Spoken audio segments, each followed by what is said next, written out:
Hello everyone, good morning, happy Friday, or good afternoon or good evening, depending on where you're watching in from or where you are in the world. So today we're talking about feeding your feelings with emotional eating.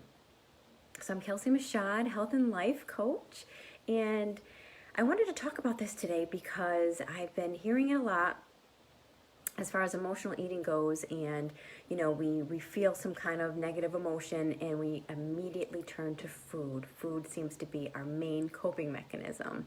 So I want to help you today to learn ways that you can actually cope without actually turning to food. Okay, so if you come on, please say hello, let me know that you're here, and also if you have any questions for me, just pop it in the comments for me. I'm happy to answer your questions for you. So we turn to food for so many reasons other than just hunger, okay? So, we get stressed out. When we get stressed, we reach for the chocolate, or when we've had a bad day, we kind of go look in the pantry or the cupboard for maybe some cookies or some chips or something like that. And when we're overwhelmed in that very moment, we kind of like distract ourselves with food, don't we? So the thing about that though, it makes us feel better within that moment, but it's only temporary, okay? It's like a temporary fix. It's like putting a Band-Aid on something. So the reality is that food within that moment, it's really just a substitute for something else. So take chocolate, for instance, okay? Chocolate, when you're feeling stressed out, you're like, oh yeah, I could just go for some chocolate right now. Well, it becomes that substitute for a time when we're needing, or we're kind of just wanting to relax within that moment, or we just really, what we really need to do is we just need to breathe for a moment because maybe we've had a busy day, but we come home and we reach for the chocolate instead. And things like cake. Cake even becomes a substitute for switching ourselves from that overwhelm feeling, right? And all these thoughts that are running through our mind. So we'll turn to the cake. And then, of course, we've got to include wine in the list. There's wine. We can't leave that out. And wine becomes a substitute for self-care sometimes, after maybe you've been rushing around like a mad woman all day and you've barely had a chance to sit down. You're like, okay, I need a glass of wine, right? So we end up feeding those feelings without even recognizing it sometimes. And you may feel like maybe you're to blame. Maybe you're somehow to blame for your emotional eating or your lack of willpower or your discipline. But you did every, like you were taking all these steps, okay, and not even realizing it. But did you ever step back from what you were doing to actually see it for what it truly was, okay? Because it wasn't about the food. It was never about the food. So I have a question for you. How many times have you found yourself halfway through a package of cookies and you felt so guilty for doing so, but you continue to eat them until the package is just empty? Okay? How many times have you been so fixated and obsessed about just trying to stop eating that you found yourself eating even more? Okay? It's kind of ironic in that way, isn't it? So what if now you could start seeing for what it really is? And what I mean by that is looking past the food to see what is actually going on underneath the surface and behind all of that behavior, all of that's going on for you. So if you think about it, as humans, we are constantly connected to our feelings and our emotions.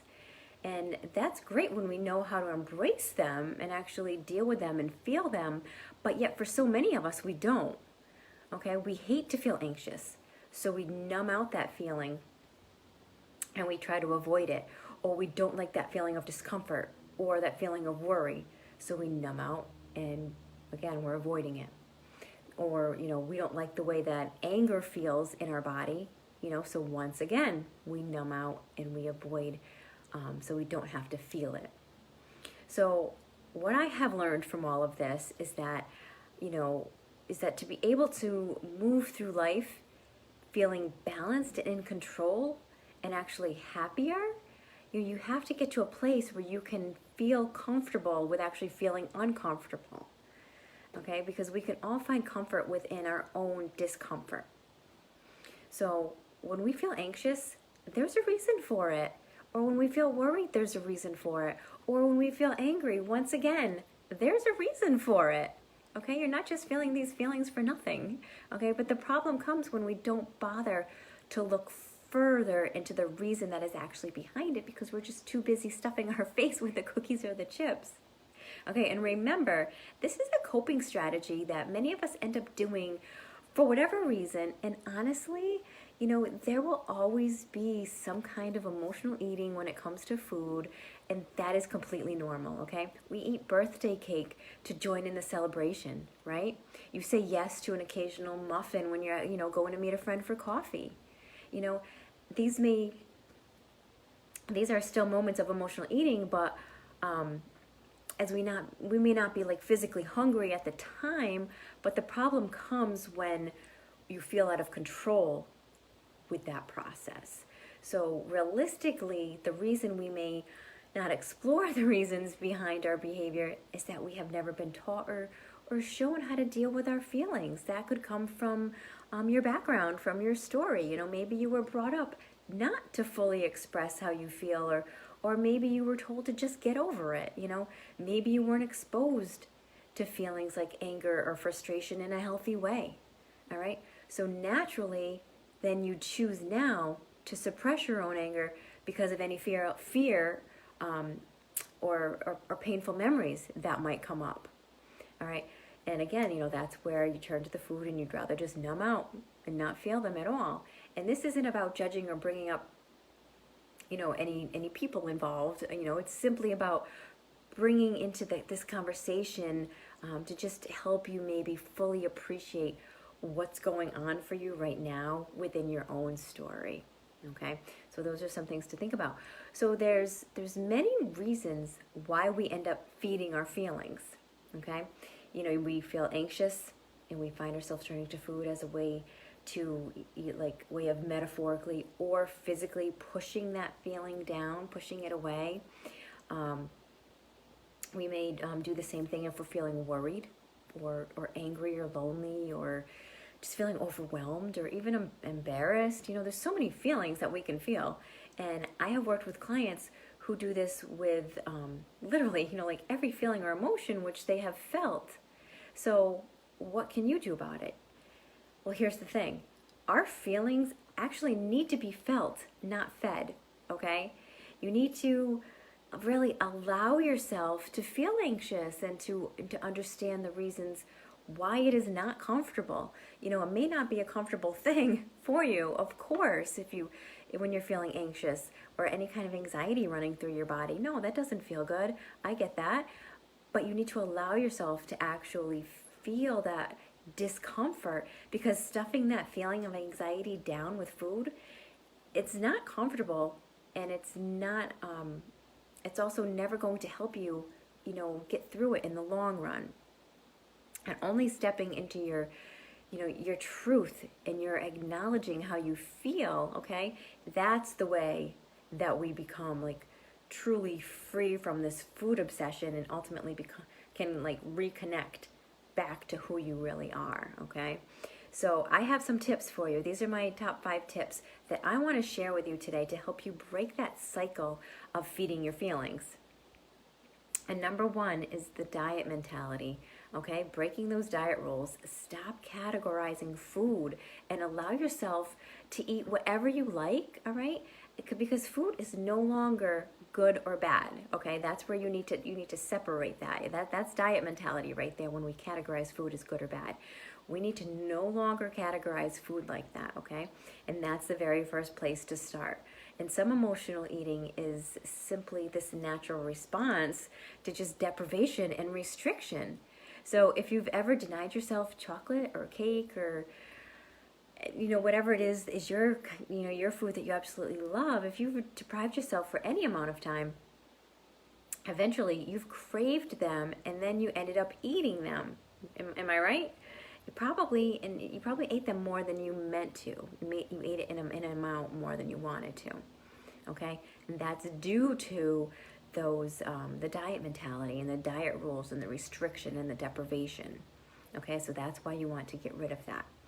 Number 2 is awareness. Awareness is key. So next time you find yourself reaching for food, just become aware of why you're doing it. All right. Become aware of if you are physically hungry, or if you're not physically hungry, the chances are that it's more of an emotional hunger. You're emotionally eating if you're not feeling physically hungry. And in that case, it's not about the food, okay? It's about something else entirely.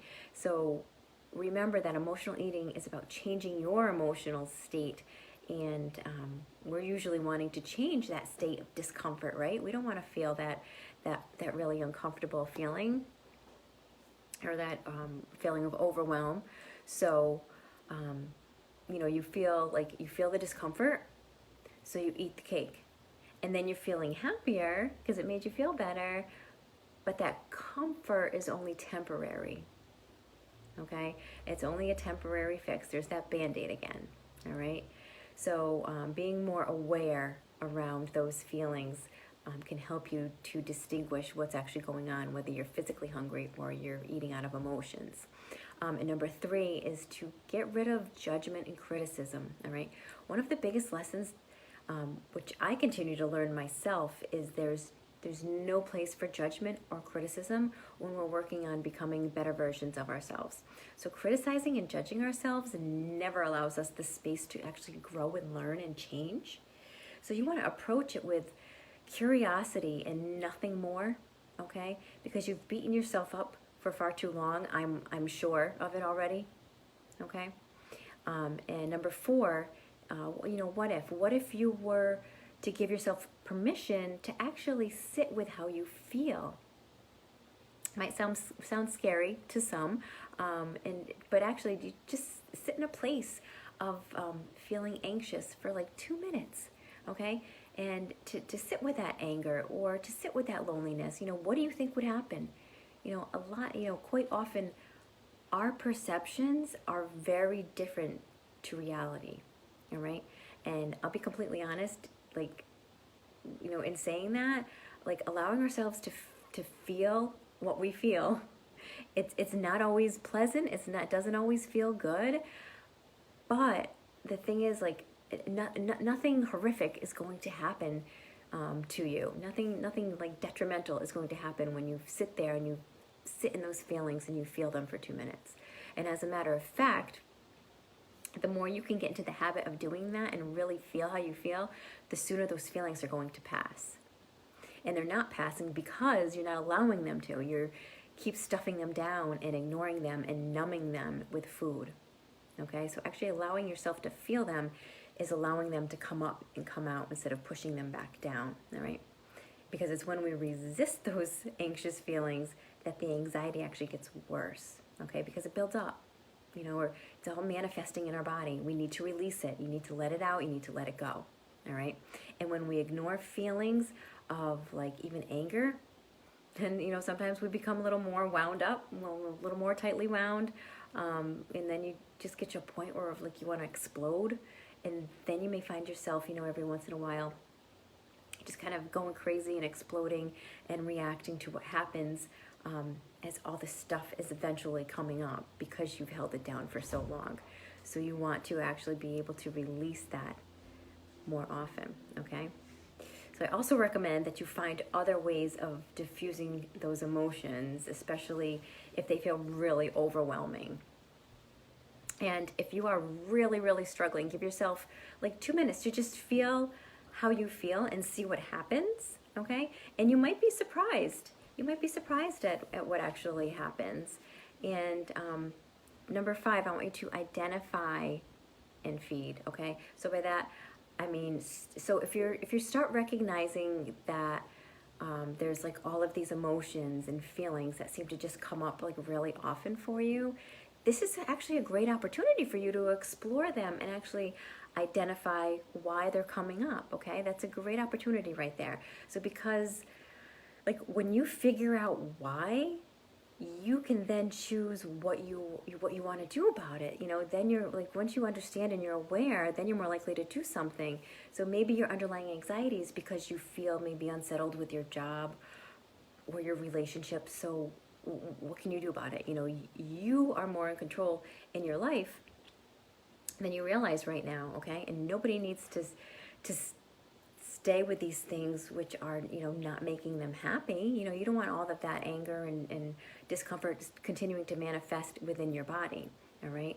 So, you know, maybe you need to change your job, or maybe you need to create some more excitement in your relationship. And these are just examples, you know, that I'm throwing out there. But when you have this hunger, but you're actually starving for something else, maybe like more of a connection, more excitement, more joy and happiness in your life, this is when food becomes a significant piece of the puzzle, all right? So remember, it's not about the food. Food is a symptomatic, food is just symptomatic and it's symbolic, all right? So next time you feel guilty or embarrassed or ashamed that you have your hand in that cookie jar or the bag of chips, you know, remember to just take a step back from that food and actually start giving yourself the space and the opportunity to actually explore what is really going on for you, okay? And if you find that you're still struggling with emotional eating and you can't seem to stop your feelings, then feel free to reach out. I'm happy to chat with you. We can jump on a call and see about why you're feeling frustrated or angry or anxious or overwhelmed, and we can see about taking you from where you are now to where you'd like to go. So if you don't have any questions for me right now, I'm going to hop off, but I hope everyone has a very beautiful day, a very beautiful weekend, and I'll talk to you guys soon. Bye, guys.